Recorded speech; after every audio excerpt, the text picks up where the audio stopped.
How to download Netflix shows for offline viewing. So the very first thing that you need to do is simply open your Netflix and make sure you're logged into account, then simply log into your profile just like this. So after doing that, what are we going to do is simply select the show or the movie that you want to download for offline viewing, right?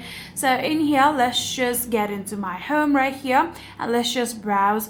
For example, let's just say I want this particular show right here. I'm going to tap on it, and in there here you can now select the particular episode that you want. Then from there you can see the download option right here. You can see this is season 1 episode 1. If you scroll down a bit, you'll be able to see the season 1 like episode 2 right here. If you want to download it, all you need to do is tap on this download icon right here, and now within a few minutes your download process will be completed. And whenever you want to view your download, you can simply get offline, and even on your offline you can simply tap on my Netflix right here, and under it here you'll be able to see this download icon. Tap on that one, and in here you'll be able to see all of your downloaded shows or movies, and that is it.